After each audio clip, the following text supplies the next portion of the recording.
Hi, my name is Angelo Lopez. I'm a Filipino-American editorial cartoonist based in the San Francisco Bay Area, and I have the deep honor today to be speaking to two great editorial cartoonists, Kate Salley Palmer and Alexandra Bowman. So let me give you a brief introduction to them both.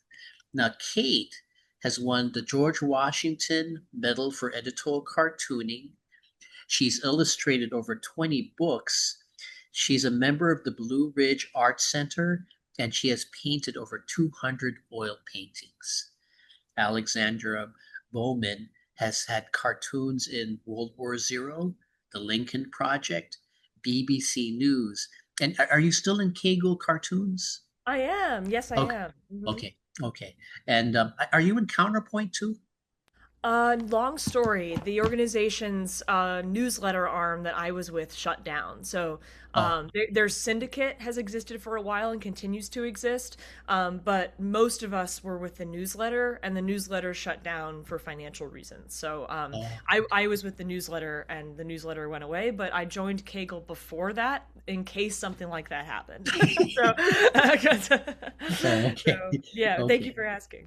Okay, sure. You're a member of the Association of American Editorial Cartoonists, the National Press Club, the National Cartoonist Society, and you won the Society of Professional Journalists 2019 Mark of Excellence Awards. So thank you both and stuff. And I'm glad. Look, today we'll be talking about both of their editorial cartooning careers, their experiences as women editorial cartoonists, and their thoughts on Donald Trump's second term so far. So I'm glad you both are here, and I'm glad you've survived so far. So thank you. We're white. That's right. Exactly. Oh, okay. Well, let me ask my first question. This is for you both. Okay. How did you both become interested in editorial cartooning, and who were your cartoonist heroes and heroines? This question is for you both, but I just realized yesterday in our previous talks, Alex, I think I already asked you this question. So if you don't want to repeat yourself, maybe you can just tell me what cartoonist today do you admire and stuff. So, but I guess for both of you, but Kate, if you want, maybe you can start by who were the cartoonists?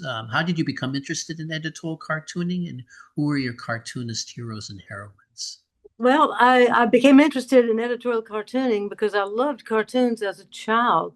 And my father was in World War II and he loved Bill Malden's Willie and Joe in Oh, the Stars and Stripes. And when he realized I could draw, he immediately told me I should be a political cartoonist. oh, Um, and I was not that interested in that. I was interested because my family talked politics all the time, and that was interesting.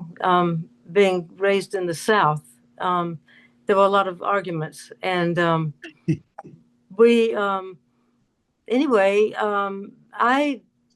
Was I guess when I saw Pat Oliphant's cartoons is when I started really realizing that cartoons could be funny and they could be um, newsworthy and hard hitting and everything at the same time. And I really was interested after that, after I saw Pat Oliphant. And later I came to admire Jeff McNally and Doug Marlette and the folks my generation of cartoonists. Um, and now I see a lot of cartoonists on Facebook, and I really like a lot of them. They're doing such good work. Everybody's doing good work, and of course Signe Wilkinson and Ann Telnis. I know them because they were the the first two women cartoonists that I knew, and Signe won the first Pulitzer Prize for a woman in editorial oh, cartooning. yeah, yeah, And Signe's got one too, I think. yeah, yeah. Do you know there's a documentary on Pat Oliphant now?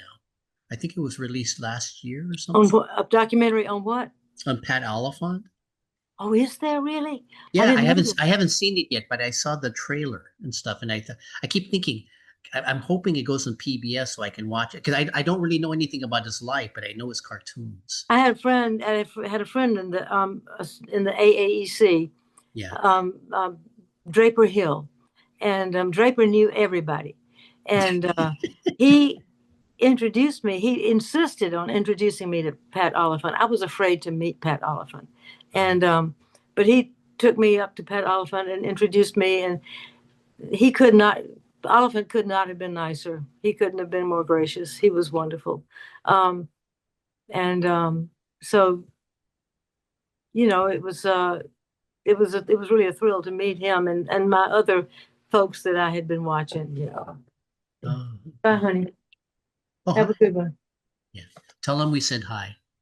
Everybody says hi, Jim.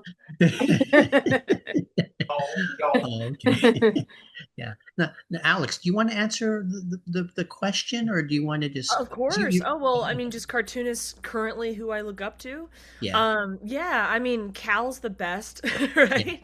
I mean, there's so many people who are incredible, but I really think that Cal has combined that classic style that we saw in the 1800s with the Thomas Nast style. Yeah. I was stalling. Could you tell? I was stalling while I remembered his name. With kind of a modern, more Disney style, and or Disney cartoony, modern caricature-y, edgy style, Yeah. where the characters can make really crazy expressions if he needs them to. And I don't know if Thomas Nast could do that ever or ever did that, you know. Oh, okay. So I really like that Cal manages to bridge those two things. So as an editorial cartoonist, it's him. I really love the work of a lot of modern Disney concept artists. Oh, The yeah. new Zootopia movie has kind of reminded me of how influential the concept artist Corey Loftus has been. Yeah. Like I had a art student the other day who said, "Yeah, can we draw my cat in the style of Zootopia?" And I was like, pulling references together. And I'm like, "Oh wait, this is just me. This is just how I draw." Because I've been looking at this guy's work and emulating it since I was like 14. So yeah. Does that give you a lot of cred with your students?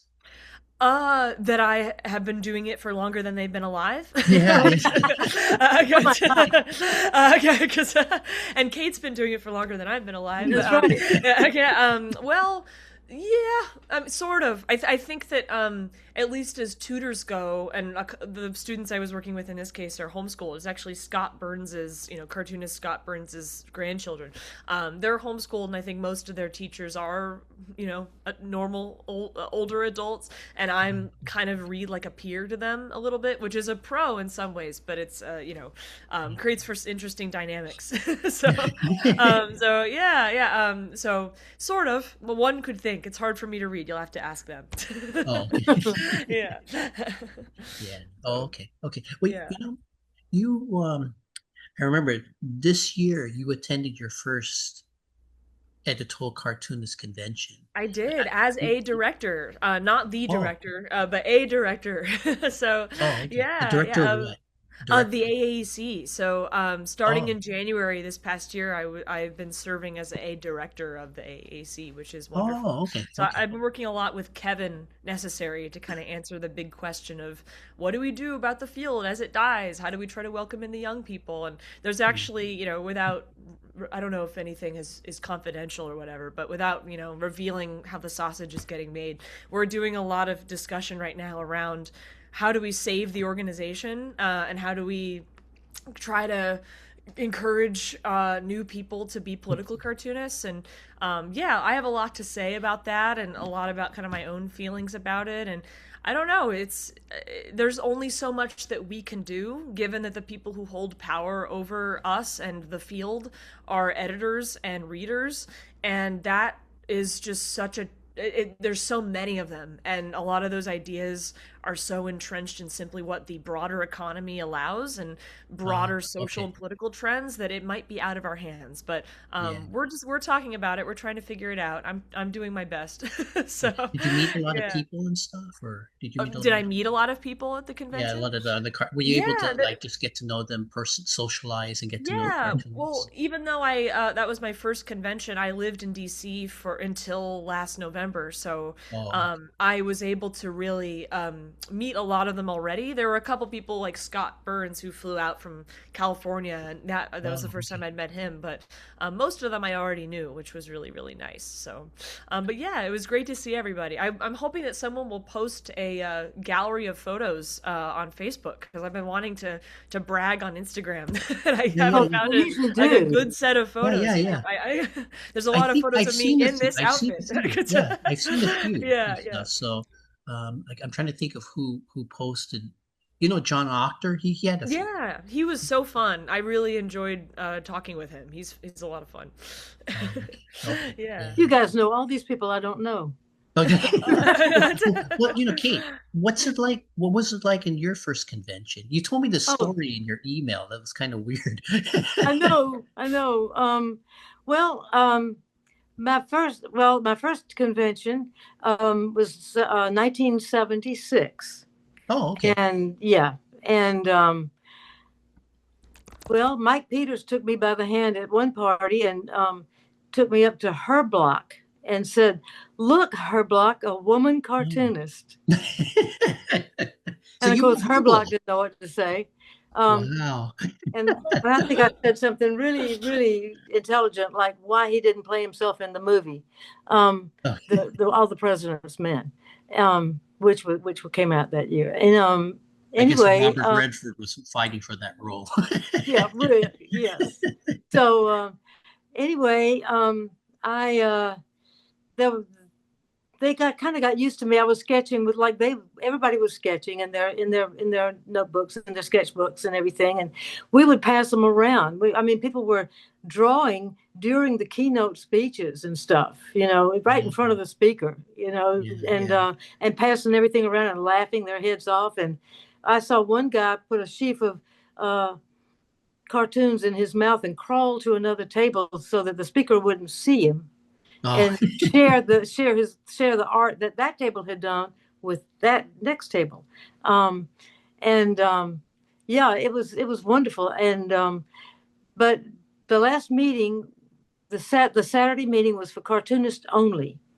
And when I showed up for that one, the guy at the door said, no, this is just for cartoonists. You have to go to the ladies auxiliary meeting down the hall. And I wow. said, that's where my husband is. And so then I showed him my sketchbook, and they let me in. That's Would, would, crazy. Yeah, would the cartoonists they generally used to call it Wow. they Yeah. used to call it the ladies auxiliary. And uh, Jim, well, in Arizona, when we went to Phoenix, Jim, my husband, said, well, I came out of the business meeting. I was in the business meeting with all yeah. the guys. And I came out of the business meeting and found Jim, my husband, in the jacuzzi with three women. And he said they were having a subcommittee meeting. That's awesome. Yeah, Yeah, yeah. I heard that the conventions back then were a lot bigger, that you guys actually got to meet presidents at some time. we did. We went to the White House several times. Yeah. That was another place they tried to keep me out of because I was a woman. It was me and M.G. Lord. She's a novelist now, Yeah. but she worked for Newsday. And we were standing there, and they were only letting cartoonists in. And the man at the door said, "You ladies, have to wait outside. This is only for cartoonists." And I said, "We're not ladies. We're cartoonists." And so Wow. we had to show them our little badges and everything, and we finally got in. But Yeah. that was Reagan's White House, and Reagan, he received us in the original Rose Garden. Yeah. Um, with the roses and everything and the grass, and we all sat there, and he Reagan was actually drawing cartoons for us. Oh, He had, okay. yeah, it was really funny. I Yeah. mean, he fancied himself something of a cartoonist, and he wasn't that bad. Yeah. Yeah. Yeah, Yeah, I'm curious if that's the area that's now being torn down and stuff, yes, it is. Oh, okay. It's the area that has now been made into a patio Yeah. with Yeah. yellow umbrellas. It looks like Yeah. Mar-a-Lago now. Oh Yeah. Yeah. Yeah. my Yeah. gosh. I heard that he gold leaf a lot of the White House now with stuff. So, yeah. Oh, You know, yes. Have you seen the pictures? I I've mean, seen some of even the bathroom, The the bath. bathroom is totally marble. It is all marble. It you is the know, tackiest thing you ever saw. I mean, who can make marble look tacky? But he can. maybe Yeah. there's something about the process I don't understand, but I saw, I think, an email in the last week saying National Trust sues Trump. And I'm not an expert on this at all. There's things I don't understand, but now they're suing him. I know, for destroying the East Wing. Like, didn't he destroy it like 3 months ago? Like, what are He they did, Yeah, I know. doing? And it's So, not he like dem- he can hide it and stuff, right? It's right yeah, in plain view. I and should he have. demolishes the East Wing, and then they sue him after that. Right. Yeah. I feel like that scene from Death Becomes Her, like now warning, but we needed someone like Arthur Dent from The Hitchhiker's Guide Oh to yeah, lie in front of the bulldozer. exactly. Is it too late for that? Can I draw Uncle Sam lying in front of the bulldozer? Oh Yeah, my Well, yeah, do god. it and stuff. I it might just depends. do it You never anyway. know. He may decide that the White House itself isn't big enough to suit the ballroom. Yeah, I'm writing He this may idea want to tear down. that down. Yeah. You never can tell. Yeah, that I can't believe that. Like, you'd think, I think the theme of the last couple of years has been, I thought that, Obama would rush in to save us. I thought that Obama's friends would rush in to save us. You know, I thought The the same Obama thing. Lin-Manuel Miranda industrial complex, I thought, would save us all from this. I Yeah. Yeah, I too have been disappointed in the so-called adults, the people that are supposed to kind of keep that kind of thing and take that kind of thing in hand Yeah. Yeah. Well, and okay, say, we're getting Yeah. into an area I was going to ask you anyway. So since we are talking about Trump, what are your thoughts on his second term? We Do you checked guys that continue box. what We've you're told talking you. about? We've discussed it. Yeah, well, I Uh, think he's dangerously childish. He he he he acts on his every whim. yeah, I mainly worry about nuclear war, frankly, yeah, because his last administration, he asked one of his military men, "If we have nuclear weapons, why can't we use them?" yeah, And fortunately, he had some adults around that said, "No, no, you can't use those, sir."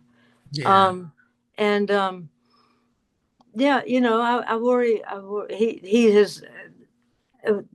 I don't know whether it's him personally, but the MAGA thing has just destroyed the concept of truth. yeah, The idea that there are truth and there are facts that are given. yeah, Um, that people, I once I was at my artist group one day, and I said, the problem is that there are too many people that believe too many things that aren't true. yeah, And one of them looked up and said, "But how do you know what's true?" yeah, And I just was flabbergasted and because, you yeah. know, yeah, You know, yeah, speaking of that, like, for a long time, and all of this, especially when I'm one of two people being interviewed and I'm just a tiny infant compared to the other person in terms of experience, I feel weird saying for a long time, but I've always felt like it's my job to make sure if I'm going to be talking about what the other side is doing and what Trump is doing, that I'm very aware of what he's doing and that I'm being informed about that. So, like a long time ago, I gave $1 to his campaign so I would get his emails and then I could things oh like that. yeah, yeah, yeah, And I've been following the New York Post, or no, I haven't been following it. They've been coming up on my Facebook involuntarily, and I voted for Zoran, and my boyfriend canvassed for him for 40 hours, and I've been very excited about it. I got a sign on my window, and they have just been lying out their teeth, Hmm. if that's the phrase, about Yeah. him. There was a post last week, like they first they were mad at him for living in a rent stabilized Hmm. apartment for which he was paying like a big amount of rent, and I pay more than him. My rent is higher than his, and they were mad at him for paying for this very nice apartment. And then they were mad last week that he's moving into the mayoral mansion, right, where they are supposed to live, and he's moving there, by the way, because of the furor and anger and vitriol that the New York Post has helped to create at him But based that's where on the what. mayor is supposed to live, isn't it? Right, exactly. It's Yeah, like yeah, you're yeah. mad the president's moving to the White House. Like, what are you doing? Really? So that was kind of the last straw for me, and I kind of blocked the New York Post. It was making me so upset. Yeah, they were, Yeah. Is the that Rupert algorithm Murdoch? had you. Is that Rupert Murdoch, the New York I Post? believe so, yeah. Is But it okay? I don't really know what to do about that because I do feel like, just because I couldn't handle it, I'm going to block them and I'm going to pretend they don't exist. It's like, actually, I think the right moral thing to do, screw our mental health a little bit, is to know what's going on, if Mhm. especially if we're defending each other. So See, maybe I'll unblock them next week. I don't know. my, But I was my, so uh, upset. my sweet little baby brother watches Fox News and nothing but Fox News. Yeah. Oh. And yeah, we don't talk about it, so it's okay. But Yeah. I, I've tried to watch them, and they lie. They just lie all the time, Hmm. and that's where people are getting the idea that there is no truth. That Yeah. that you try to tell somebody what is the truth, and they say, well, how do we know that that's true? And Yeah. because if you watch Fox News, they uh, there's still people, there are people who watch Fox News and people who go on Fox News who still believe or say that they believe that the president won, that Donald Trump won the 2020 election. Hmm. Yeah. um, Hmm. and they believe all sorts of things like that. They believe things about Democrats, and they say things about Democrats that are not true. Things Yeah. about immigrants that aren't true, um, and it would be. I can't watch it. I Yeah. can't watch it. Well, Um, that's my thought too, is because I'm liberal, but I used to have close conservative friends. mhm, And it was very painful going through that loss. But when they get into arguments about me, they toss things that I've never said. And mhm. I later discovered that what they were saying was based on what Fox News was saying that liberals thought. And I kept thinking, I've never Exactly. talked about this, and I've never done a cartoon on this, and I'm arguing about something that I never expressed an opinion on. Mhm. Has that happened to you, Kate? Or It has not, because I haven't been doing cartoons in the Trump era. okay, I mean, I've been doing cartoons, but not widely disseminated cartoons, and uh, so I'm uh, I'm just doing them for the local area, and so I haven't been doing cartoons nationally in the Trump era, yeah, um, and that might be good for your sanity. uh, Yeah, Well, Alex, really, I don't know if Kate knows this, but you were in the Lincoln Project and oh, stuff. I I love the Lincoln was. Project. I love Yeah. them. Oh my I was goodness. their official cartoonist during the 2020 presidential election. So Oh, do you know I Rick was Wilson? yeah. So I think I had Zoom meetings with him a few times, and Oh, hell. he yeah, I was 20. I was 20 years old. Oh my God. And they helped me pay for college a little bit. So Oh, that that's was nice. Yeah, yeah. wonderful. Yeah, yeah, and I had a cartoon that was used as George Conway's Twitter profile thing for a while. But speaking of the Republican problem right now, I saw the new Knives Out movie yesterday, Oh, Oh, I and haven't seen it yet. I did, and it's frankly one of the best movies I've seen ever, oh, actually. thank you. And I don't know, I'm sorry if I'm spoiling it. Cover your ears if you don't want to hear this, but it centers exactly what we're talking about, especially with conservative Christians. Yeah, It's about that, and they show it's so great. They have former like sci-fi writer characters and former kind of classical musician characters who are smart and critical thinkers and really like kind, interesting people who then get isolated. Classic story, right? And then Mhm. they fall into the wrong parts of YouTube, and there's even some jokes about Substack. Oh my God. And I know. And then they literally turn into that New York Post loving, what's the guy's name who wrote the IT Crowd? Like Graham, what's his name? You know, Oh who are geez. I didn't. radicalized against trans people. You know, that Oh kind of. geez. Um, Yeah. and yeah, and they even joke when they talk about like, don't you see what you look like? And then one of them goes, "That's just the Netflix comedy version of me," which is funny because Oh it's my movies on Netflix. gosh. So I think we need these two things. Not saying we need only these two things, but we need more people, including myself, being willing to have tough conversations at the dinner table with our families. I think in the past, trying to preserve relationships has been completely understandable, but I Mhm. don't know who else is going to get into close enough conversations with these people besides loved ones. I don't know if anyone has a shot trying to I convince them know. And besides loved ones. And then also, we need depictions exactly like that, where it's like, look how ridiculous you are versus what you think you are. So it was just like I almost cried in the theater. It was like they showed Yeah. we need I that. can't wait to see that. Yeah. Yeah. And it was My a great husband movie is outside. Oh, sorry, I didn't interrupt, but it was my a great husband movie is outside of that too. my husband's reading a book right now called Between something like Church and Hate. Between Church Mm, and Hate. It's a mm, he likes it a lot. Uh, mm. but yeah. Um, Yeah. Has it been a Yeah. struggle for you because you're in the South, Kate, right? So with I'm in the South. Hmm. yeah, so It's you I'm in encountered this South more than Carolina. me. I'm in Huh? California. Yeah, I have you. conservative friends, but I'm assuming in the South that becomes more of a problem just because you know more Trump people. I see Lindsey Graham at lunch Oh sometimes when wow. I go to lunch. Yeah, Oh my he gosh. he's he goes to his office his local office is in Pendleton. It's right. It's the town next to ours, and we go there for lunch a lot. And he one day during the Clinton administration, he was in this place that I was going in. He was coming out, and I was going in. And I held the door open for all the people he was with, and then I closed the door when he got there. Yeah. It was a screen door, you know. And he Yeah. said, "That happens to me a lot." Oh, Well, okay. you know, What's but then I saw him just recently in another restaurant, and he came in with all his friends, one person, and nobody talked to him. Nobody talked to him. Nobody okay. went up to him. I mean, nobody, went up to him and said, "Hello, Senator. How you doing?" Whatever. Maybe they were just trying to be polite or whatever. But I was trying to give him the stink eye, but it didn't work.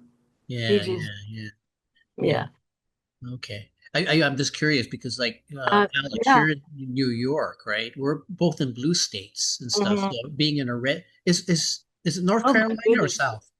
Are you in North? I'm in South Carolina. Yeah. So is that red or is that purple? Purple. Oh my goodness, it's as red as you can get. No. Okay. It is as red as you can get. We've Oh, got Nancy Mace.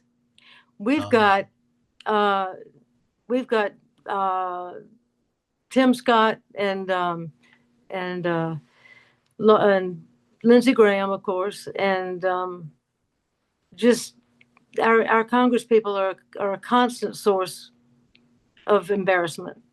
yeah. Um, and there's no hope. I mean, the legislature is voting against trans kids and stuff like that. Like trans kids are going to rise up and take over. Geez. Yeah.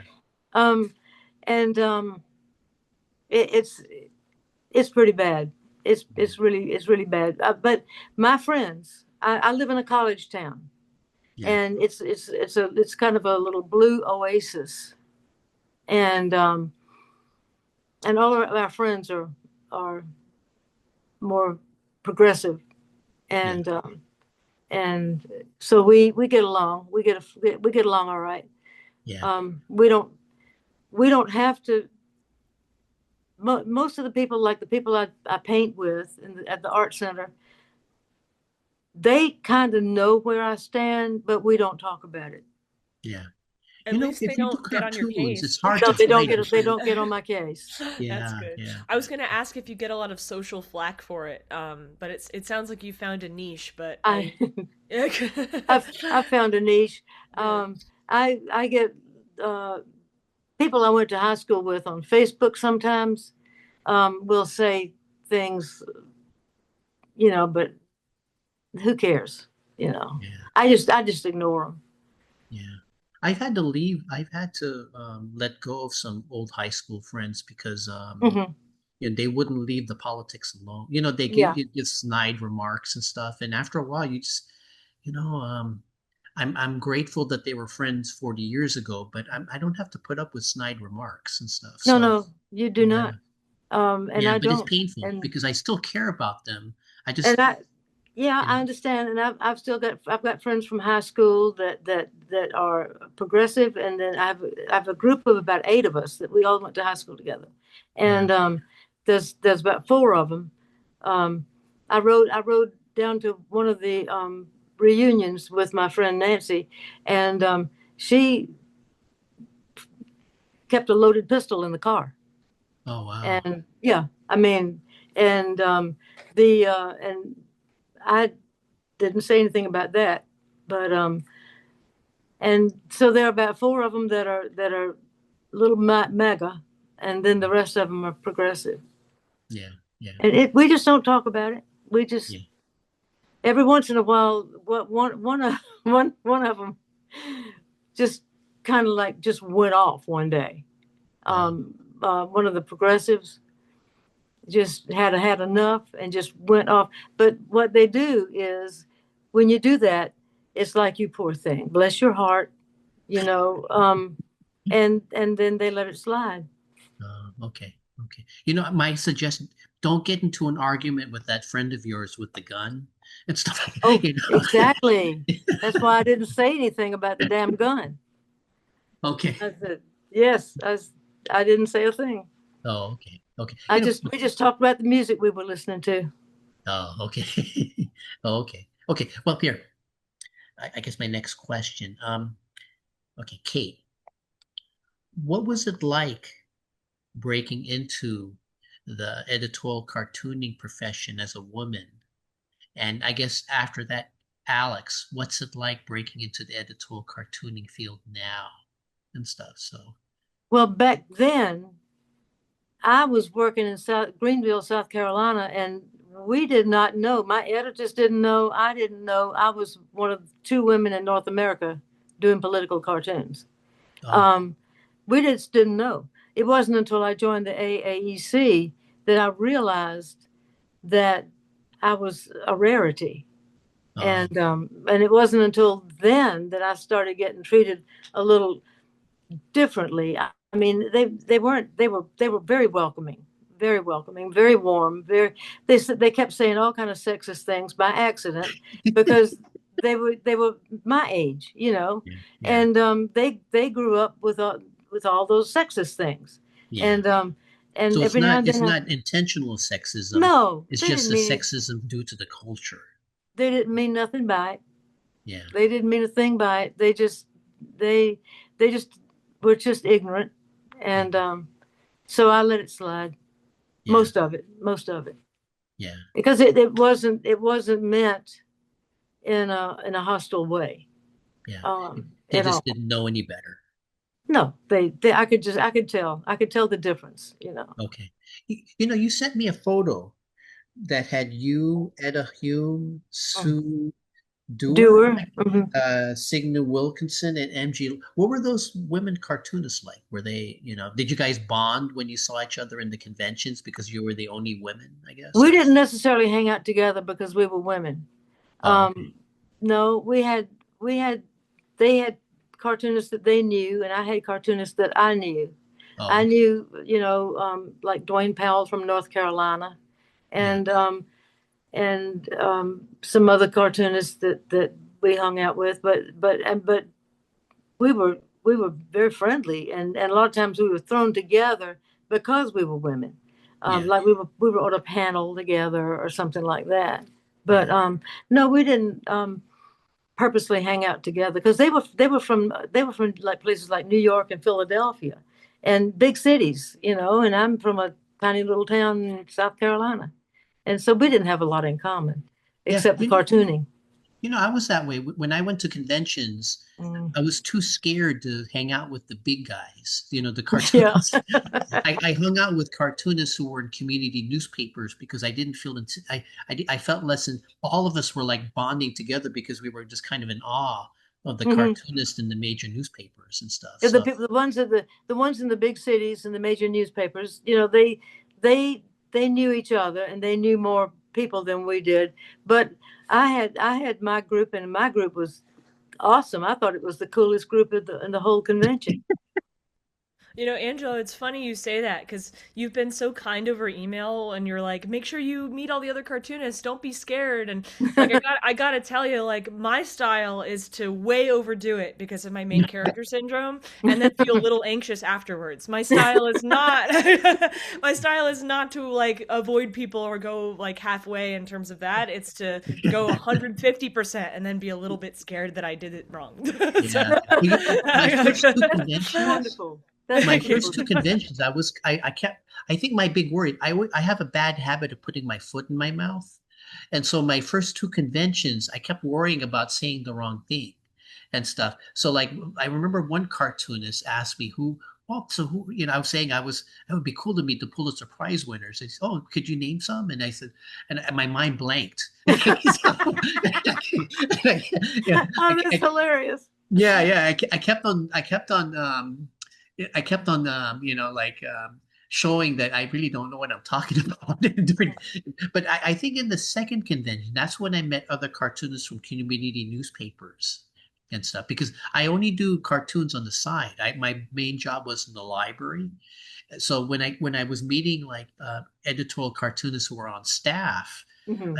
I was too much. I was too nervous being around them and stuff. So I Oh, bonded. It was, but then after the second convention in Washington D.C., I got more relaxed. I think when you finally start making friends, yes. you become less intimidated. But I'm not, I think Alex, I think you're more of an extrovert than I am and stuff. So. Oh yeah, yeah, yeah. Well, and yeah, like I said, that can lead to problems. But yeah. Well, and in terms of your question, like, I've been thinking a lot about this lately. These are thoughts in progress, and Yeah. so they're thoughts in progress. But I was doing cartoons for, I think it was like an online audience of 6 million followers or something when I was 20, and I was the only Wow. youngest current member of the AAC for like 5 years. Oh, They wow. just Oh, got a okay. new person, and to their enormous credit, and I'm so grateful, 150% thanks and positivity from me. I've gotten all of these, like, I'm a director, and I got the Loker Award, and I got it again this year, but there's really no one else they would have chosen, they said, so they didn't really announce Oh, it. It's like, okay. Did you ever meet Bill? I mean, Dick and Mary Loker? no, I didn't. No, I didn't, Did unfortunately. I? I We think they I've were they were part of my crowd. Oh my goodness. Yeah, Oh, Wow. okay. Yeah, yeah. I think members of the family were present on an email chain when Uh-huh. yeah, but yeah. And just yeah, I could go into it if you want to, but I've just been thinking a lot lately, looking at the economy and experiences with what kinds of cartoons get picked up and which don't. And I'm allowing for the fact that I'm new and my cartoon style looks very different, I think, from what most of them look like. I'm just thinking about a lot of these things, and I have to be really, really, really careful that I'm not just sticking around because I was showered with all these wonderful things extremely early. I mean, seriously, it's funny. But I'm serious too. Like, I want to be careful because I'm 25. Time is Yeah. ticking, and I these are prime years to invest time, and um, I just happen to be attracted to an industry that is Just teetering over the basically. edge, and that Yeah. happens to be true of most of my interests for some reason. So Huh. I just Yeah. want to be really careful that I'm I'm sticking around in a way that I feel like my skill set and time are being best spent. And you know, very quickly too. And Kate, the timing of this conversation with my thought process is great. Like, I don't want this to be cope. I don't want this to be Fox and the Grape stuff. I really want your opinion. As I kind of find a reason for wanting to do cartoons where I want to make sure I'm not just, and I'm trying not to straw man here, like I want to make sure that I'm saying more than just they are bad or he has small hands or like what a pun, you know, for not something I would do, but like, oh, PBS is BS and that's the joke. Like I don't want that to be my work. I don't want to spend I don't want to spend 6 hours of my life multiple times a week on that thing. And I'm really worried that those kinds of cartoons, you know, the kind of ad hominem based, the other side sucks and is full of stupid people. And, you know, I don't think that's a straw man. I seriously think that's what most of them are.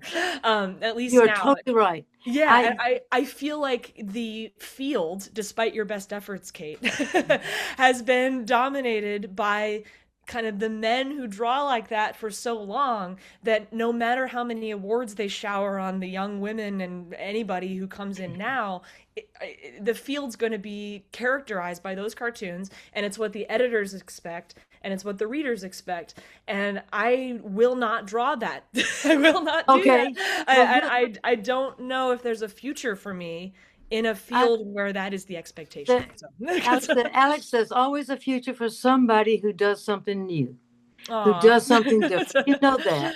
Is there though? Like, is there though? You do not want to illustrate the headlines. Mm-hmm. That's what you don't want to do. Mm-hmm. What you want to do is dig a little deeper than that, and find and you want to teach people something. You want to express something that is a little bit deeper than he's got a gold toilet or whatever. Well, and that's the thing, is that when I've tried to do that, and I've posted about that on Facebook in the most nuanced, heartfelt way I know how, I've had cartoonist colleagues say in the comments, this is BS. You are being ridiculous. This is ridiculous. You clearly are not very smart. Like, they've said that in my comments. I am not kidding. From people who I hadn't thought about, who I thought were like liberal allies, not even conservatives. I know. So it's like that's part of where I'm getting this from. Okay, number one, don't listen to them. Okay, all right. Do not listen to them. Okay, high five. They don't know what the hell they're talking about. Okay, that's good. Okay. Yeah, I don't think that they're your instincts. Your instincts are right. Okay, and people that are doing something new always get criticized, especially if it's new and if it's effective and it's strong. Do it, especially if you feel it. Thank you. Yeah, I was like, I even said in the post in question, you can read it too. If there's something that I think could have been changed or said better, then please tell me. I don't want to be just, you know, pretending that I said it right. Are you connected on Facebook? We will be soon. Okay.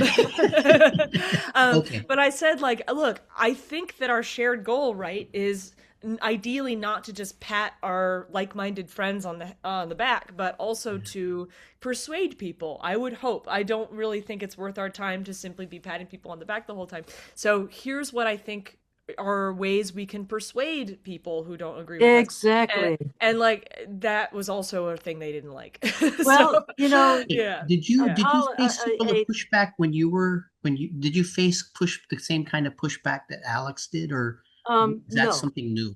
Okay. No, because I was working in South Carolina, and very few people were paying attention to what I was doing, and it was I was, after a while I was nationally syndicated, but I mean, I would do things like cartoons about economics and cartoons about like I had Reagan's energy policy was he wanted to just burn the oil, you know, drill baby drill and all that stuff.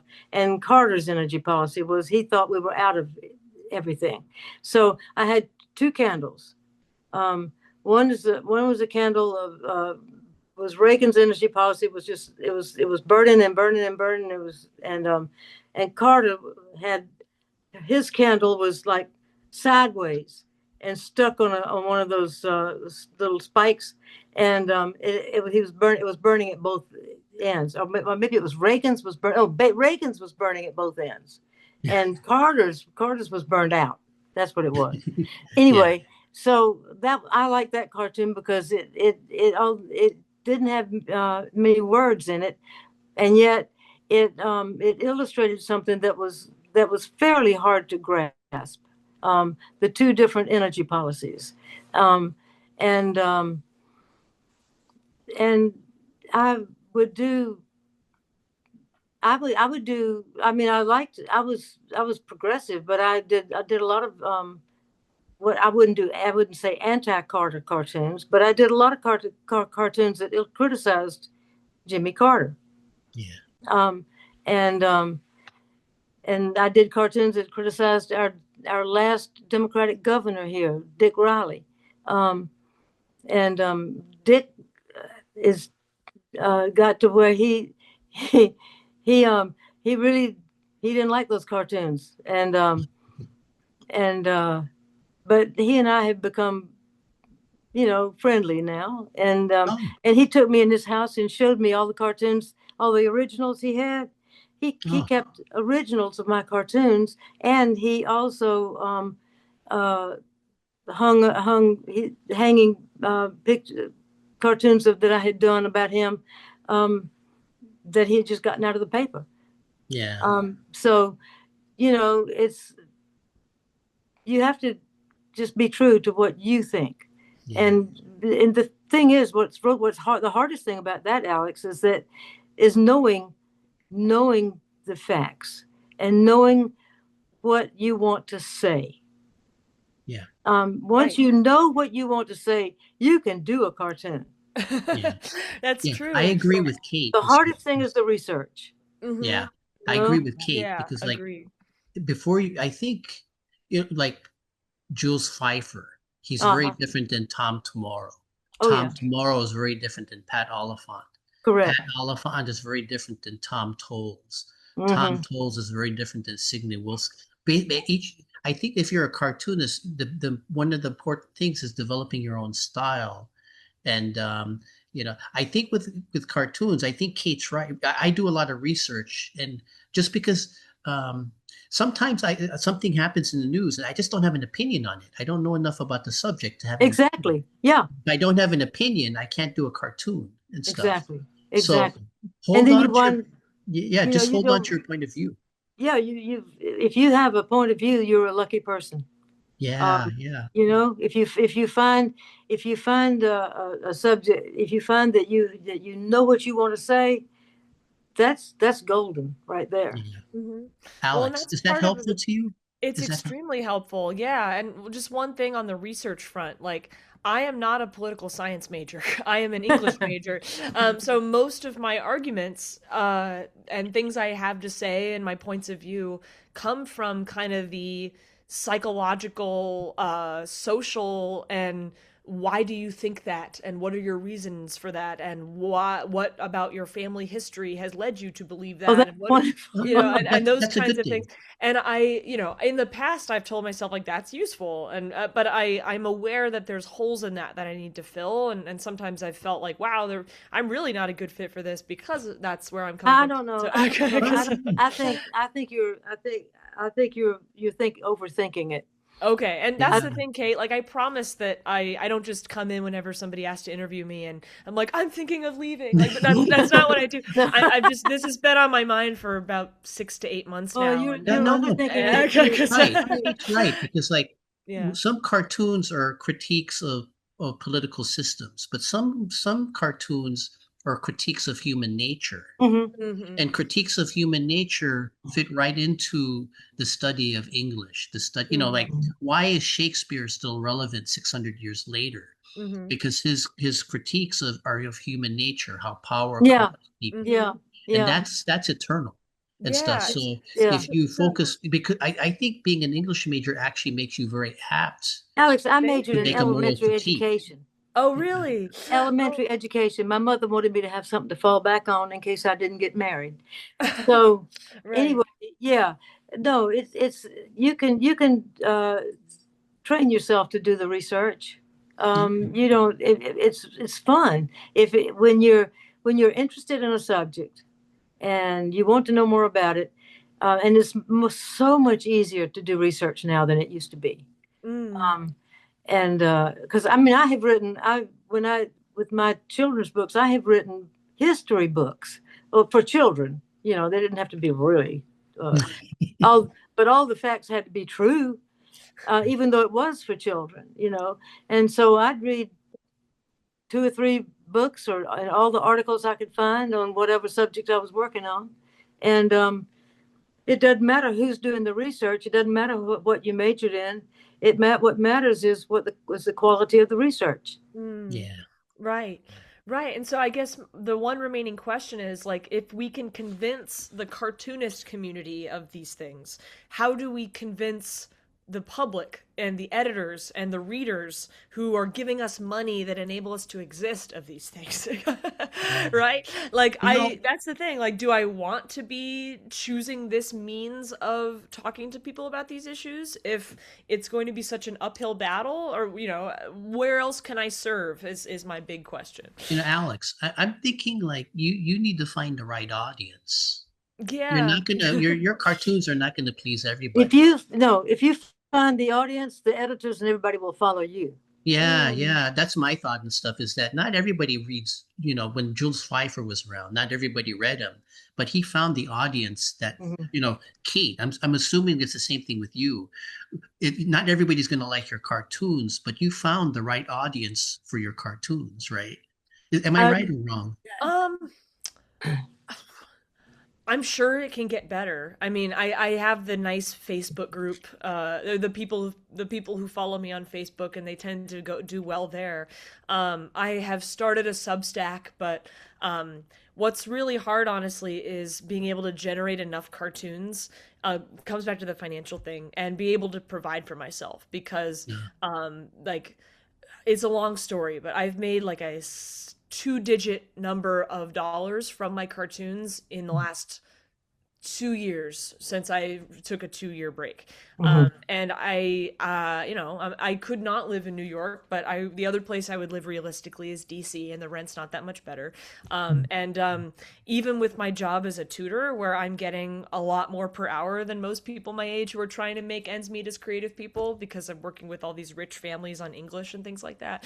Mhm. I don't have time to do 3 to 6 hours, 2 to 3 times a week for cartoons. So I Mhm. know there's been fewer out lately, but I I it's so hard to justify, especially when there's all these other issues that I have been talking Alex, about. are Yeah. you a daily or are you a week? What's your I goal? I am Three or four supposed to cartoons a be week, or is it I just, am I'm supposed to be doing two a week for Kegel.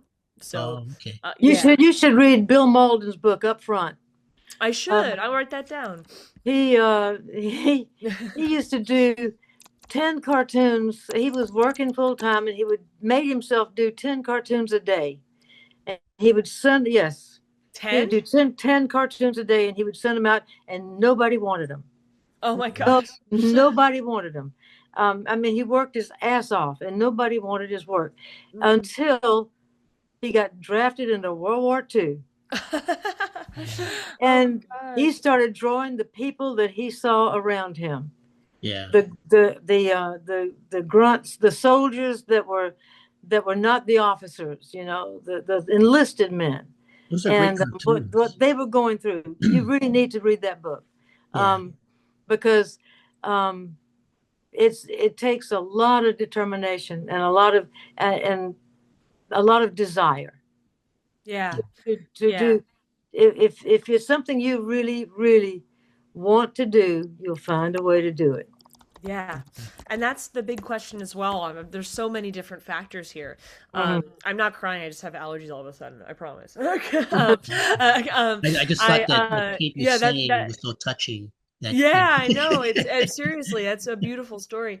That's the other big question is I'm trying to figure out what I really want to do. Like because I had the early Lincoln Project stuff, like is this something I really want to do?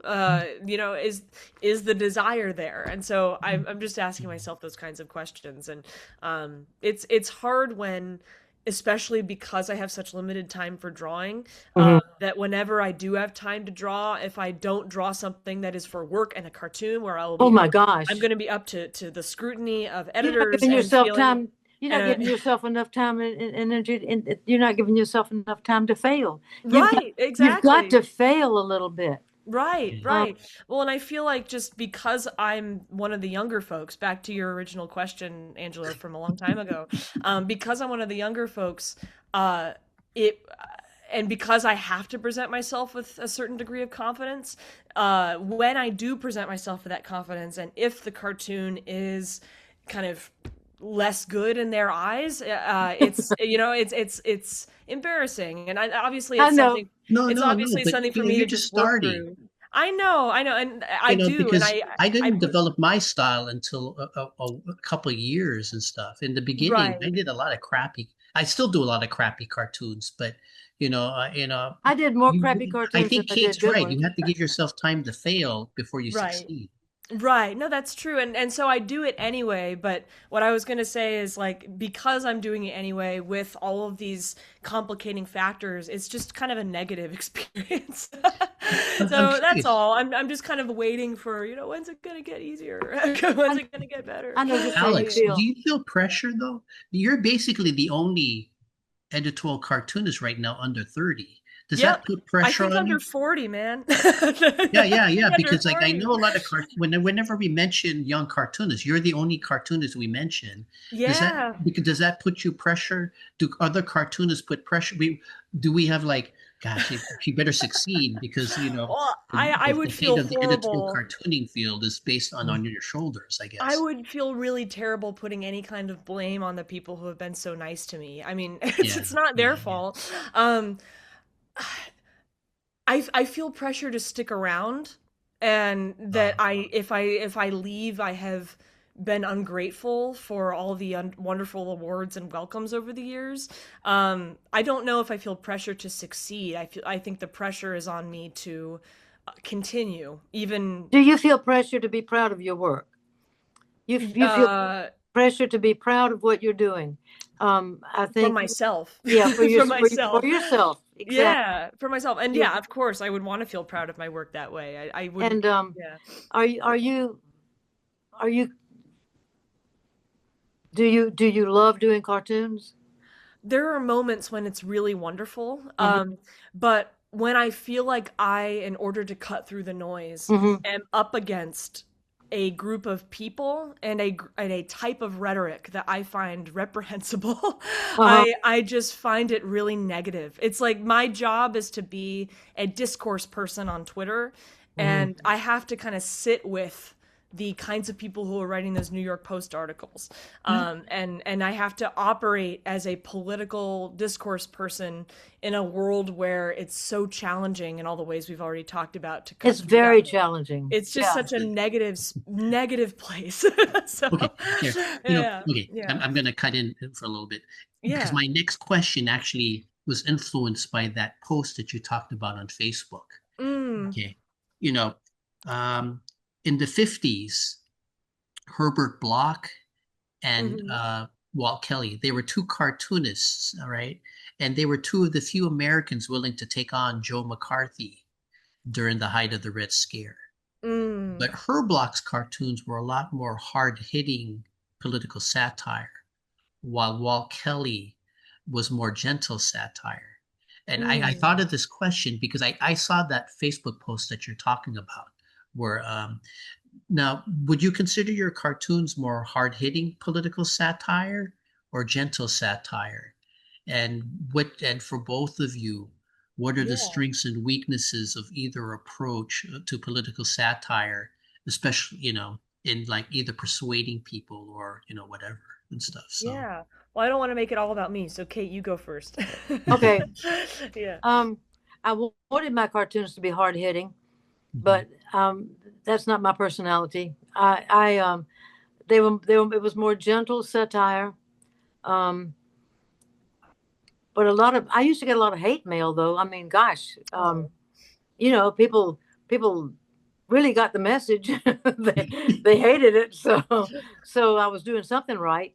Um, but it was more gentle. It was uh, I think MG Lord's was more hard hitting. I like I said, I wanted mine to be more. I had a vision of myself being hard hitting, but I wasn't.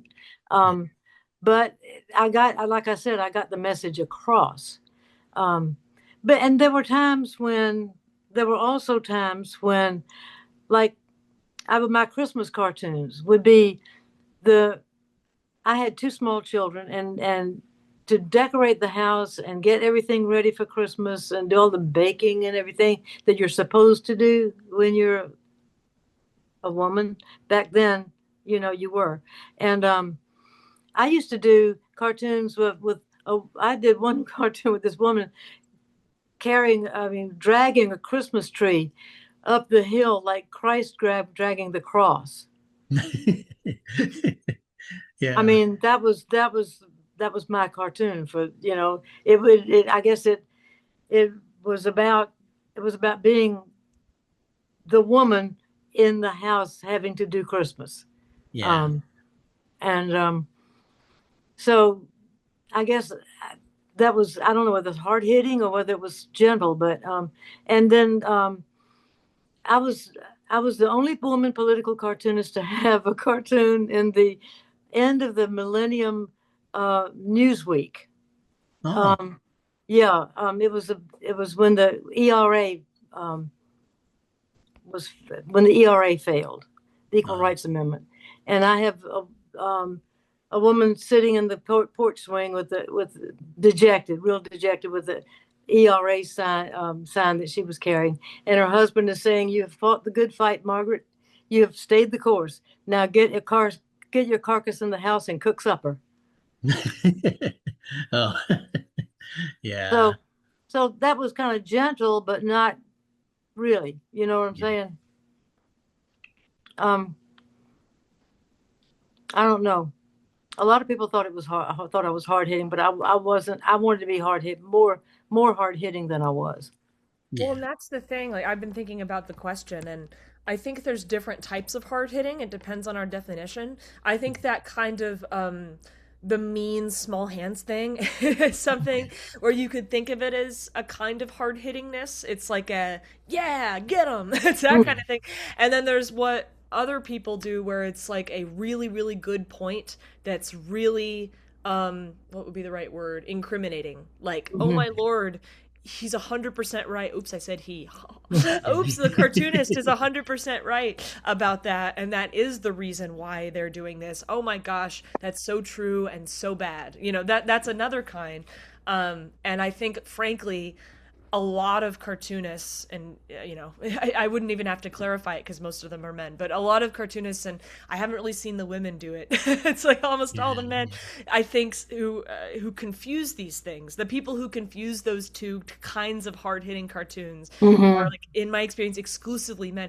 And I gotta tell you, man, I gotta tell you both that just the more I hang out with these people in virtual spaces and go into in-person environments and see their reasons for doing the cartoons, it makes me feel like they're not doing it to help people. They're not doing it to make a difference. They're doing it because they like how it makes them feel. They like how it Yeah. makes them feel like they're punching somebody in a slightly more handcrafted way than trolls on Twitter.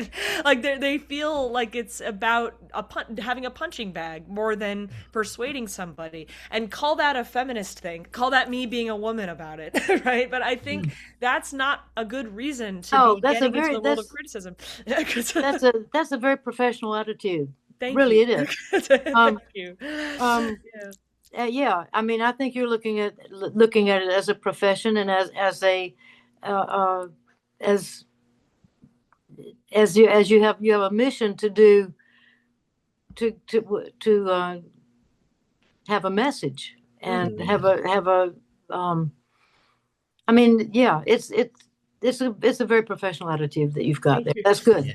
Thank you. And I Yeah, and think I don't say that because I want to say like for the same things I'm criticizing them for. I'm not trying to say that to uplift myself over them, but those same issues that are making me wonder if I even want to stick around, are some of the things that uh are making me worry that the whole field has kind of run its course into the worst parts of human nature, just like the reasons for why I think we're here in this place politically anyway.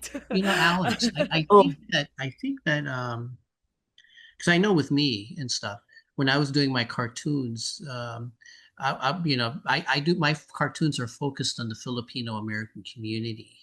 So Hmm. I have my basic, what's going on in the Philippines and what's going on in the Filipino American community. Hmm. And during the Duterte era, I was trying to warn Filipino Americans, Duterte is bringing the Philippines in a place that we don't, in a place we don't want to go and mhm. stuff. He's bringing authoritarianism back. And we don't, we saw what happened in the Marcos era. Yeah. When you look at Lalo's cartoons, Lalo Alcaraz, his cartoons are defending the Latino community because right now the Latino community is under threat Mhm. from Trump and ICE and stuff. Hmm. Mhm. Mhm. And I think Eric Garcia is the same way. David Brown, he's an African American cartoonist. He's using his cartoons to defend the African American community. I think It's there are almost like you have a crusade. yeah. So like Kate was saying, like don't just follow the headlines. I agree with you. Find out I cherry I don't not cherry pick. I limit what I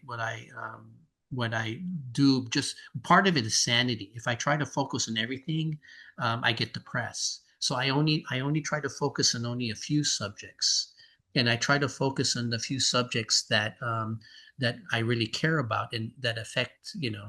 So I'm wondering with you, don't ignore those negative cartoonists. I think what you got to do is find what do you care about? I care What about the issues are you? reasons why people come to have certain beliefs, and Hmm. when they believe things for what are ultimately incorrect or shadow boxing Yeah, victims. then focus your Yeah, yeah. cartoon. Focus if you do cartoons and stuff you don't care about, it becomes a chore. Hmm. Hmm. If you focus on stuff that you're passionate and you care about, Kate, do you agree with me on that and Of stuff? course. Of I course. do. I mean, the the Alex, you just need to ignore the folks that are. I mean, I think what I hear is that you've got a passion for this. You really do, Yeah. and you have an approach that is so different that it doesn't match anything that anyone else is doing. It doesn't resemble anything that anybody else is doing. That's a good thing. Mm. Yeah, That's a good thing. yeah, I don't know how to tell you to monetize it. Um, yeah. but I don't know either. Yeah, I mean Substack, right? I mean, and I'm not saying that resignedly. Like that is a way a lot of people make good money on their cartoons. But yeah, Yeah, but Substack. that's part of the Substack issue is that if you're in a newspaper, you're right. You're doing you have in some ways you have freedom, and if because the editor handles the complaining editors.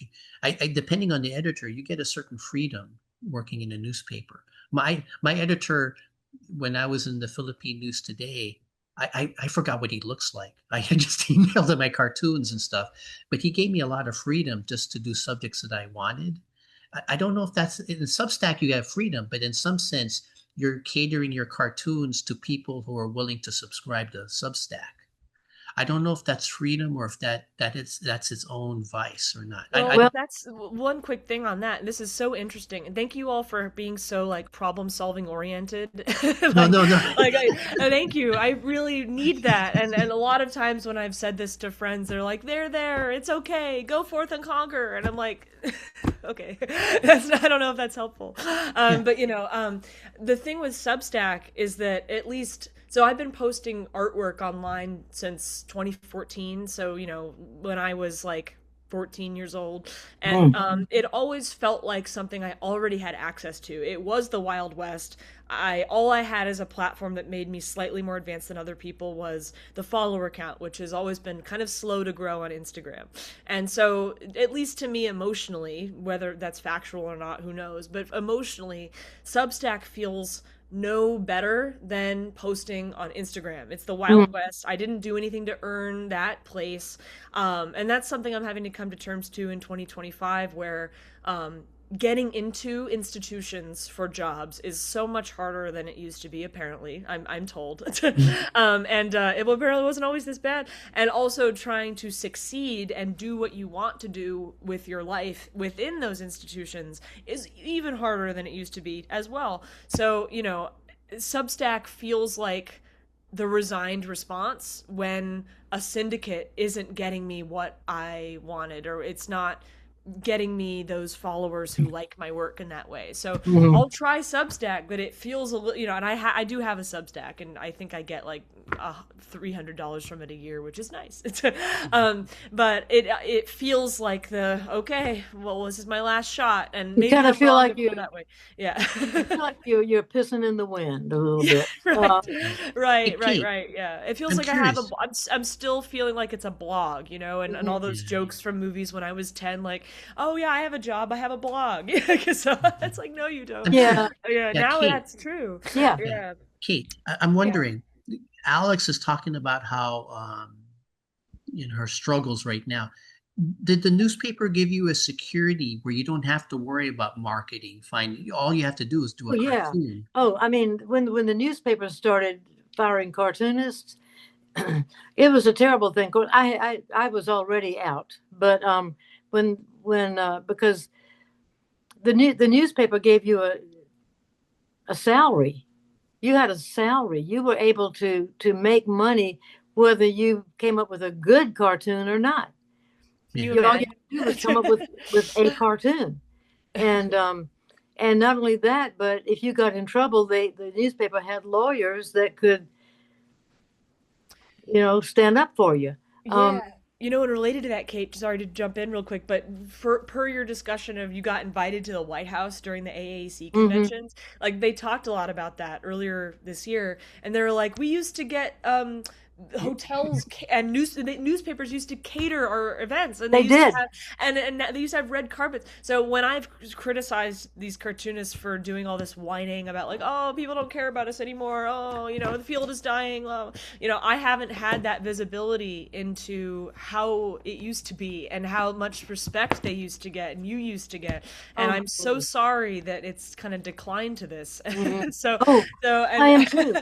I am too yeah. because um, it was it was great. It was. I mean, I guess I was in there at the height of the respect that the cartoonists. I mean, every town, every big city, or every city had a cartoonist, and that cartoonist was famous in that city.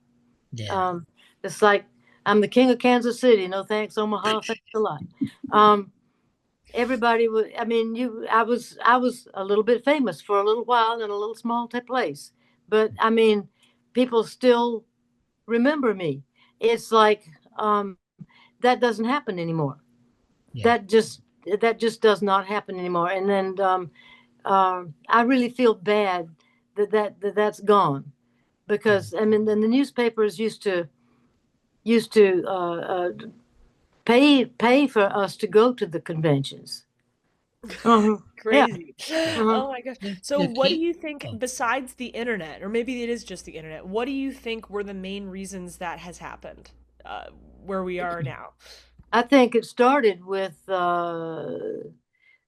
newspapers started firing cartoonists back in the 20 aughts, The I think, 2000s, the 2000s. 2000s. So Yeah, it might not have been an internet thing then. I don't think it was.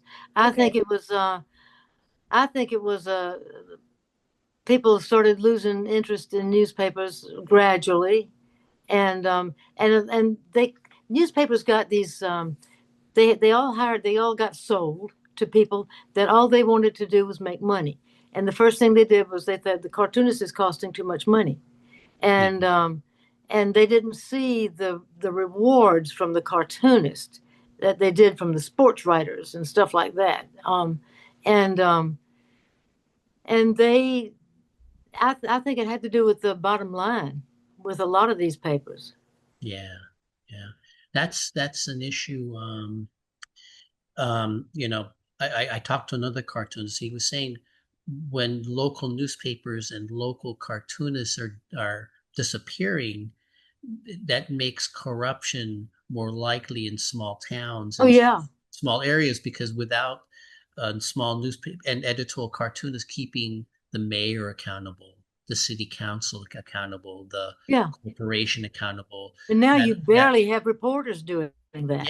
yeah. Without that sort of cartoonists and journalists, Mhm. corruption becomes more likely because there's nobody to watch over them and stuff, and they're cutting back on government agencies that overlook those things. So the Exactly. combination of those things, there's no more check to to um, to make sure the mayor is doing the city council, the school boards and stuff. The So university president. the university president, yeah, I was just resigned. oh Clemson University, the president just resigned. yeah, yeah, He got tied up in this real estate scandal, along with Nikki Haley, our former governor, who was oh, I didn't know that. a Oh, life trustee of Clemson University now, which is also another scandal. yeah, yeah, But You know, yeah, oh, just you know, related to this conversation about dying newspapers, I loved the new Office spin-off oh TV yeah, show. yeah. I love that. It was not just because it's my cause on screen, but I thought it was an excellent show.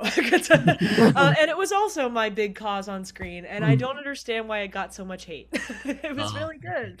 But yeah, it was really amazing to see a like NBC and Peacock, and the liberal media, blah blah blah blah, pointing out how sad it is in an entertainment TV show, this big problem. What a problem that I think we can agree is at the core of why we're having all these problems in the first place.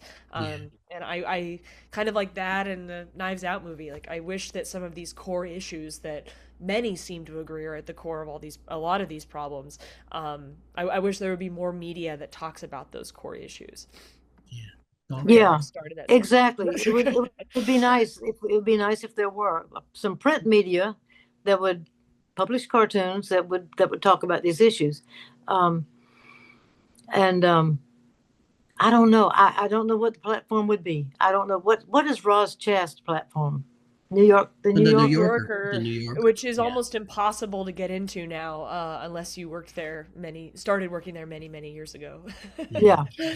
And that's the problem, right? Is like it feels like to have any one of these niches, being a New Mm. Yorker cartoonist or being an established political cartoonist with a loyal following, it feels like unless you win the lottery, you had to have started 20 years ago, because it's so competitive and because the economy is so hard on young You people. had to have started with a newspaper. That's the thing. Right. Yeah, yeah. right. I don't know many people that I know Ann Telnase has got a Substack now. Or Yeah. is it a Substack that she's doing open windows? Yeah. Uh, Yeah, Substack, like a mhm. lot of them. Yeah. Yeah. Hmm. But Okay. Yeah, go ahead. Go ahead. I don't know how I don't know anything about Substack. I know nothing. I don't It's know. like a newsletter where you can charge people. Oh, Yeah, that's it. It's a blog that has that whenever you publish a new thing, it sends it out to people's emails, and then you can charge people more and more based on how much information they want to get from you. So yeah, I've been thinking about getting a Substack, but I haven't and stuff. But yeah, okay. Well, here I want to switch a little bit. Um, it's 1:23. How much time do you guys have? I'm retired. I'm free as a bird. How about you, my, Alex? my building is having their annual tree trimming event from 2 to 5, and I have no idea what the vibes are going to be when, so no pressure for me. But as soon as this our wonderful conversation is naturally concluded, I'm going to head downstairs. Okay, So yeah. I want to be respectful of both of your times. That's all yeah. and stuff. So okay, Kate, I wanted to ask you. Can you tell me about your children's book and fine arts career? Sure. After I left the Greenville News, I hung out with my friends who were all school teachers, and they've dragged me into these children's bookstores, in which I had never really been interested in children's books. But I looked across the hall, I looked across the room, and there was the cover of a book that looked like it had been illustrated by a cartoonist that I knew. Yeah. And I went over there, and it was Stephen Gamble, and he was the illustrator. And the book was The Relatives Came, and it was written by a poet, Cynthia Ryland. And I devoured that book, and I said, I can do this. I can do this. And I've checked out every book on children's picture books at the Clemson University Library, and I read them all, and I just devoured those. And I did a mock-up of a children's book called The Pink House, and it was about our family's annual trip to Edisto Beach, and I wrote it in that childish kind of way. Yeah. I mean, I would very repeat all the aunts, all the uncles, all the cousins, and even grandma, and it was about what each person brought to the beach, and what and the three little cousins were the ones that told the story and everything. Anyway, I sent it to about 20 publishers, and they all rejected it except one. Simon and Schuster wanted to buy it, and so I mean, I've been rejected by the finest publishers in New York City. I mean, I got 7 rejections in one day. Yeah. Anyway, so they wanted me to illustrate another book that someone else had written first, and I illustrated that one because they weren't sure about my art. Oh. They weren't sure about my art, and so I illustrated that one, How Many Feet in the Bed. And then while I was illustrating that, I wrote another one called A Gracious Plenty about my great aunt. And Simon and Schuster liked that one. They said it needed less editorial correction than the other one. So they published 2 of my books in 1990. One that I had illustrated, and one that I wrote and illustrated. And it was A Gracious Plenty and How Many Feet in the Bed. And then I decided I wanted to be a cartoonist again.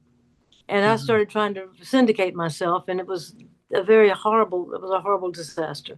And so then I said, well, I'm going to do children's books again. But by that time, Simon and Schuster had been sold, and I lost my contacts on the inside. And so I was sending books out. I was writing books, and I was sending them out to different publishers, and they would say things like, we like this book, we want to publish it in 3 years. And I said, well, no, don't want to do that.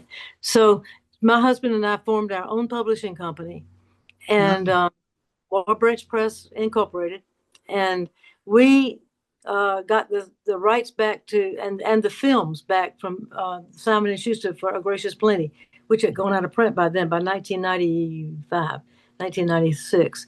Anyway, in 1998 we formed A Gracious Wall Branch Press, and we got A Gracious Plenty back, and we went to a printer and we got it printed. It's self-published, but it's not print on demand. It is actually printed as if it were a real book. I mean, they're all real books, but it's a 4-color. I mean, the printer won an award for printing the book. It was so beautiful. And anyway, so we printed about 5,000 of those or 7,000. I'm not sure which. And it was, we took a chance. We, took out a loan, and and then I wrote that. Then I decided on what we wanted to publish The Pink House.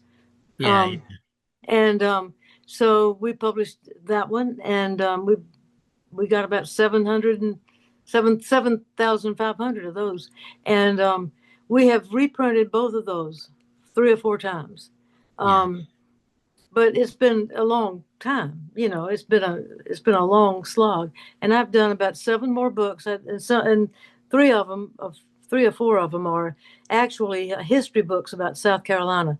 We would go to these school conferences and see these teachers, and they would say, "We need books about the Native Americans of South Carolina. We need books about the Revolutionary War in South Carolina."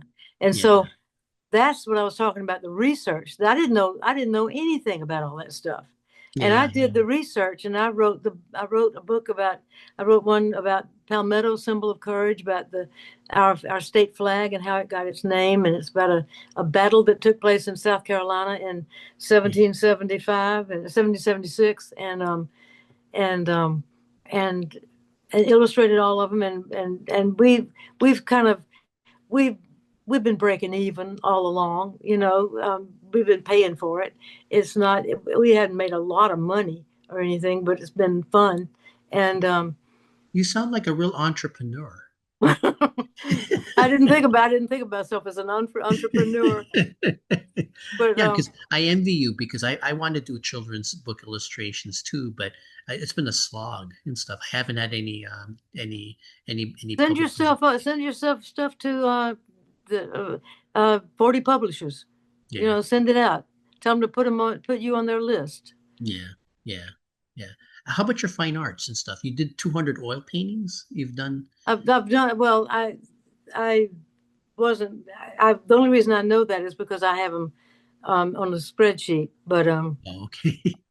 I started in 2022, Yeah, and started painting in oils, and I started doing more realistic stuff. I've got macular degeneration. I can't see details like I used to, and Oh. so I'm doing abstracts now, yeah. and I really really like the abstracts. So I'm glad I started doing them. Are you doing palette knife? Is that palette knife? Hmm? Or are you just doing? Are you No, doing? I don't normally use a palette knife, except to scrape. Sometimes I scrape things off and leave it like that. Yeah. Um, but no, I use a brush, big Okay. big brushes and little brushes. I'm just looking at that painting in your background and stuff. It looks like a big brush that you're using. Mm, yeah, yeah, it's about about an inch. Yeah. How is that compared to your editorial cartooning? Are you finding as much pleasure doing children's books and oil paintings or? Oh my goodness, yes. Oh goodness gracious, yes. The It was so much more. It was so much easier to please a book editor in New York than it was to please my editor Oh, at Greenville News. Oh my goodness! I mean, and you know what you're doing. You know how to do it. Um, yeah. I used to drive to work every day, and I would envy the people digging ditches on the side of the road because at least they knew what they were going to do that day when they got to work.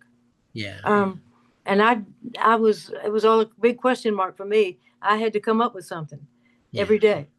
Yeah. Um, so, but no, I really love doing this. I mean, I can't stop doing it. The paintings are piling up. I sell one every once in a while, but not Yeah. enough to, you know, So you're in Blue Ridge Arts Center, right? Do you the hang your Blue Ridge Art Center. do you hang your Mhm. stuff there? Yeah, well, they have 6 shows a year, Okay. and I hang my stuff in every show that they Okay. have. Um, and no awards, not getting any awards. That I haven't hung my abstract stuff, but I the realistic stuff. it was okay, but it was fun, and I enjoyed doing it. But I really like the abstract stuff better, and I think it's better than what I was doing before. Oh, okay. So anyway, there are several. There's Anderson down the road. They have 2 or 3 shows a year, and then the Blue Ridge show is and my husband wants to have a studio tour, not a studio, well, a home show. Oh, a studio art show, right? Yeah, we have a concrete basketball court in the backyard, Yeah. um, and he he wants to to just put my paintings out there and Oh, yeah, yeah, sometime in May, one afternoon in May, and yeah. let people come by and look at them and stuff. Yeah, here Um, in California, we have something called open studios. oh, it's open studios, yeah. Where Yeah. people, the thing, I'm not sure I can let people come into my studio. It's a real mess. Oh, okay. Okay. It's a real mess. My place is often, like I said, after this talk in the evening, I'm gonna have to clean and stuff. So, oh, okay. It came up during like the NCS interview I had a couple weeks ago. It's like, do you have a studio? Like my apartment, which is a 1 bedroom, not a studio, is my studio. Mm. And I have 5 different desks by design, and Oh, not one of them is like the famed. And I want one. Don't take this as me not wanting it. I like the one place where I do all the work because I have a lot of different creative oriented Uh-huh. things I do. yeah, yeah. So I yeah, I only have a wish I kitchen could. table. I could show you the space, but it would be incoherent visually. So Yeah, yeah. Well, My dream is to I get a watch a lot studio. of podcasts, and one of the podcasts that I watch is the Paint Coach, and the Paint Oh, Coach is this ex-football player who is now a painter, and he paints oh, in oils, and he says his first studio was uh, next to his bed.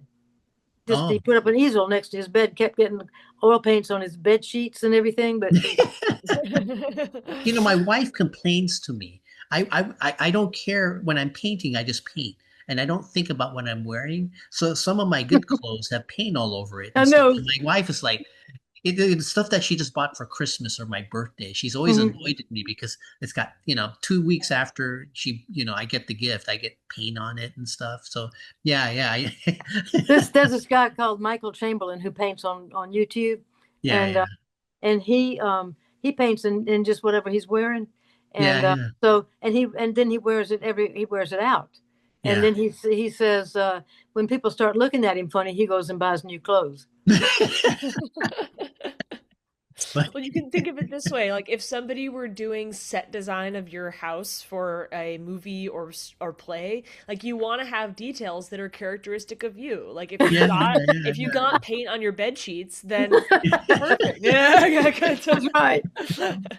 if you were, yeah. so creatively immersed in your work to notice the dishes, then so be it. It's in character. Exactly. Yeah, yeah, Yeah. yeah. Oh, Very good. yeah. Um, Oh, yeah, go ahead. it's Go ahead, Kate. well, my studio is a corner of a sunroom that we have here. Oh, Uh, okay.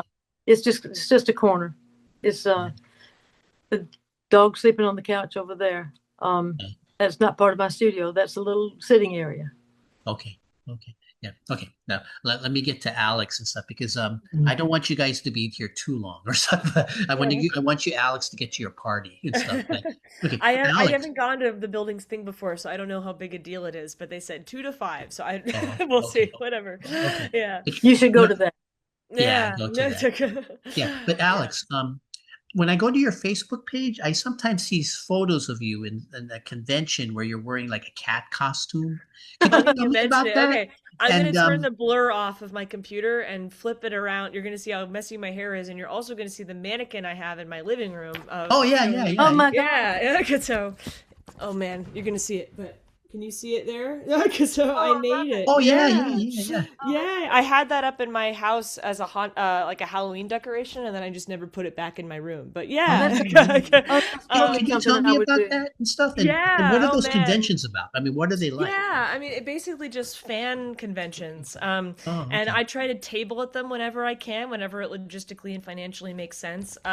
Where I show off essentially the my body of work since I was 14, and a lot of Oh, the stuff I sell is drawings of Disney characters from when I was 14, you know. oh, And yeah, it's so weird. The political cartoon resume bullets get me into the conventions, and Yeah, then they never sell at all. oh, So interesting. they're like, oh, a director of that, very cool, and then no one cares at all yeah. at the table. But yeah, I mean, just and going back to the thing about how I'm trying to figure out what I really, really enjoy and what my calling is artistically. Like originally, the plan was late night, and then this I did a 5-year MA English program to be more qualified for that. And then the second I graduated, the strike happened, and now Oh, there's fewer jobs, and I don't have the option to work for peanuts, which is very cool. But now there's fewer jobs, and I yeah. would have Yeah. suffered for an extended period. Mhm. But yeah, What so are I've the just been cappings then? I mean, is yeah, that I like mean, a Andrew Lloyd Webber thing, or? yeah, yeah. So since age 4, my biggest interests have been kind of literature about anthropomorphic animals, like Oh yeah. British poetry, uh, illustrations of animals in children's book contexts, and Oh, 2019 with that horrible movie adaptation, I learned about Cats the oh musical, and it was like, oh shoot, that's everything I love in yeah. one thing. And I could go on for a while, but how the message of the show is something that connects to a lot of my work and philosophy. It's like, the whole thesis is they think they're really cool. Like these, like normal cats think they're really hot stuff and they're not. But we also let's respect that. Let's celebrate kind of what Yeah. they do have to offer, and wow, they can offer us insight into people. And a Oh, lot of my That work is that a as a subculture kind you could say that, sure. of? Oh, okay. I mean, yes, but it's weird because it's a niche and it is treated Oh, like one, but it's also one of the highest grossing musicals of all time and has oh, made okay, like okay. are trillions of you dollars. So, Alex, yeah. are you a writer?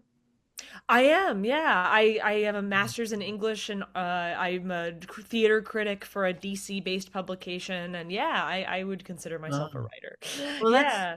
But yeah, since 2023, I've been making my own cats costumes, just not out of look, any it real looks kind of goal or cool. Yeah, it thank looks you. Not cool. not out of any goal really, but just because I feel compelled to do it. I really want to that's do it. wonderful. Yeah, and I love the Uh, textural nature of it. I believe the happiest I've ever been as an artist was working on my independent AP 3D art portfolio in high school. Like I had gotten a 5 Oh, on my 2D one under the tutelage of a teacher the previous year, and there weren't enough people in the school who wanted to do 3D, so I had to do it on my own without a teacher. And I got a 4 out of 5 at the end of the year, oh but my I didn't God. care. I was that's so cool. happy that I'm doing it. And I think there's something about piecing something three-dimensional that you can touch out of unexpected materials. Like I made a foxtail out of a curtain rod the other day, and I Yeah. just brings me so much joy, and it's one of the main like competitors in my mind professionally against cartooning. Like Oh. it's fun. Is it doing as much social good? If you can break in, right? So it's I'm Can figuring I that ask you, out. Yeah. is the fun in creating or is the fun in performing? Because I saw some photos of you jumping around with other cats and stuff. I don't know if that was a dance, Yeah, but man. it was in a stage, but I didn't know the context of it and stuff. So, Oh, I was recreating a scene from the show. So oh, okay, okay, yeah, because that one and the there was no sparkling. captions in your photos, so I know. I I just couldn't kind of have figure to out hope what was going on and it's stuff. art. It's art.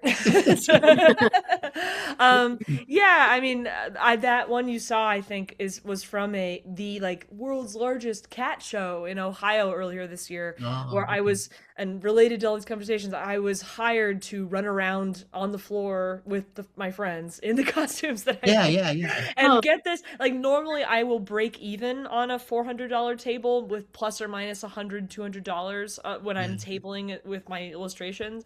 And I walked away from this event where my job was to crawl around on the floor for 2 days and pose with children with $600 oh for my a God. fraction of Wow. the work of doing what I have always thought was the more prestigious, socially acceptable thing. So, it's just raising some questions questions for me, like, what do I love more? What's going to make me feel like satisfied someday when I'm on my deathbed? And what's going to enable me to survive financially and thrive financially between now and then? It's there is no right answer, and I think I just have to shoot for what I think is closest. So, Well, now you you're know. at a time in your life, Alex, when you don't really, you don't need, you need to make a living, Hmm. but you don't need a lot of money Mm. because you're not saving for your retirement right now. I am though.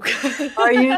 Yeah, I have a house fund and a retirement fund, and like I feel like the point is to accumulate money for that while also doing the career stuff. But Kate, or Wow. Yeah. Alex, Wow. this is the time to find out who you are. That's right. Yeah. Yeah. That's because Kate, correct me if I'm wrong. A lot of times in life, at least with me and my friends, we find out what we love by accident. Does that Yeah, make tell sense? me And about stuff it. because I Yeah. love I'm different than you. I love editorial cartooning, but that was not my goal. My goal was Mm. to be a children's book illustrator and stuff. Ah, Mm. But my wife told me one day, hey, this newspaper here. Well, I was depressed because my art was going nowhere. And then Mm. my wife told me, hey, why don't you submit to this newspaper? So it was only a small community. And once I submitted to that, I realized it was only a weekly. My income didn't rely on my cartoons. I worked full time in a public library. So it was Mm. sort of like a glorified hobby in a way. But Mm. I found that I loved doing editorial, but that was an accident. mhm. Mm. That wasn't something that was my goal. And my thought is this: when you live your life and stuff, you find what you love just by experience. Right. Kate, do And you agree that's with me? that it's that truth that makes me go, "Oh no, am I going to be in costume design? Am I going to be a theater person? Oh no, Oh, no, no. oh no." This isn't high school. You What's don't. wrong with that? Yeah, There's jokes. that's sort of the. Yeah. I Yeah. always consider myself a nerd, right, and stuff, and I always think that this isn't high school anymore. No matter how nerdy something is, if you love it and stuff, and Yeah. you shouldn't have to apologize for liking what but like what you Amen. like. Amen. Amen. Yeah, I agree with you. And there's also been this concern of like, oh, are the political cartoon community people going to take me seriously if I'm also making costumes? And No, no. over time, I've learned like they all have their own weird like They side do. bands and stuff. And they've Yeah. got their own hangups and they've got their own insecurities, all of them. Yeah. Yeah. Yeah. My Every job last is one to of be them. happy. Yeah. And you got Like to you. remember, cartoonists are themselves are part of a nerdy niche, right? Yeah. Yeah, good You right. Right. And yeah, the point I've learned, especially when, COVID scared me and made me think some big questions, and the point is to be happy, right? Like, Yeah. according to the point is to glorify God, right? In my opinion, and then to be happy, right? That's the whole point. Yeah. That's why we accumulate money. That's why we save for retirement. That's why we go to college, supposedly, not in the minds of most of my college essay clients. It's the point is to make money, but the point is to have joy, I thought. So I'm trying to do that, and I'm trying to not say no to things simply because they only are fun and don't also have some other side thing. So Yeah. yeah, Well, I'm at kind of a crossroads right now. I'm trying to get as Yeah. many opinions as possible, like from wonderful people like you you. know, get opinions and stuff, but in the end, your own life experiences and your passions are going to guide where you should go. that's So, right. like my road and Kate's road, we can give you opinions and we can give you our life experiences, but in the end, I think what your passions and your life experiences are going to guide you and Mm, stuff. Very wise. Yes, that's yeah, true. I think you're Yeah, and right. stuff. Yeah. My last question was going to be about cartooning, but I think you already answered it. I think I'm just going to ask about what are some life lessons. So, like Kate, what are some life lessons you can tell to Alex and stuff? And Alex, what are some life lessons you can talk about with us to Kate and me and stuff? But Sure. maybe Life. Kate, what are some life lessons that because my question was going to be about cartooning, but I think you've already answered that maybe a couple hours ago.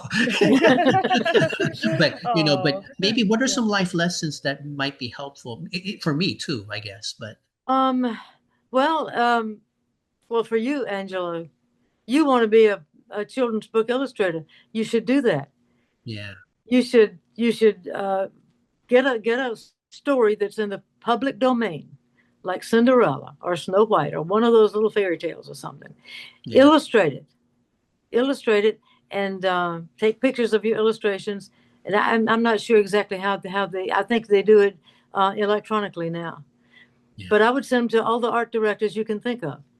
Yeah. In at these children's book, or send them to agents too. Yeah. Send them everywhere. And I just whenever a door closed for me, I always found a way to open another one. Yeah.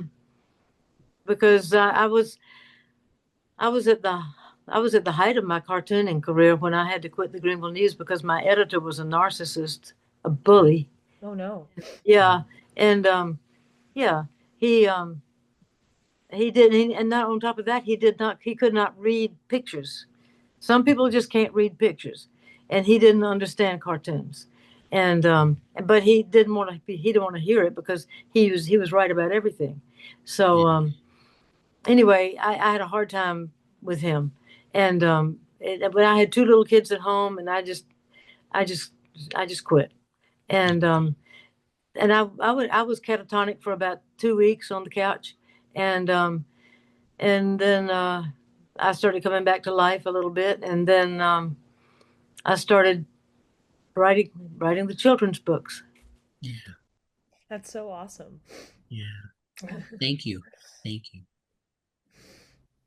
Well, yeah, I mean, obviously not aimed at you both, but anybody who would feel like this is something of value to them.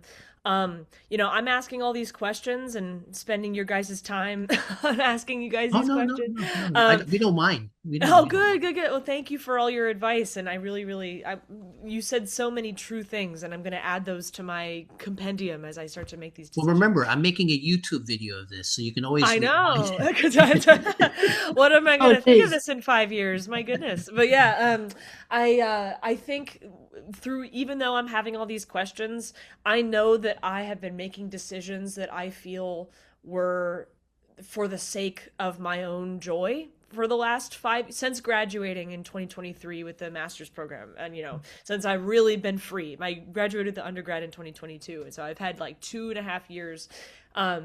I am trying to set myself up to be happy, not just rich. Yeah. And especially as my source of income has been college counseling and high school educational consulting, and I work with Mhm. 4 different firms, blah, blah, blah, blah. So I've met a lot of different kinds of people. I Yeah. have some of the things that really made for some challenges for me before graduating college and feeling like I was running a rat race to get into a college and prove I was definitely the most interested in these things. Please believe me. And I'm doing this so that you'll think I'm important, not because I love it, but because I feel like I have to prove myself to get over a line, not even with joy or with sincerity, but with resume bullets. I've learned that like that's not the point. That's not what you're supposed to be doing with your precious time. And since graduating, I've tried to find ways to financially support myself with the consulting, which is great, while also using that money to do what I love to do. And I'm trying to figure out ways to invest in a path that will enable me to do that and find fulfillment and creative achievement in the long term. But I can feel like if I were hit by a subway tomorrow, I spent my time wisely.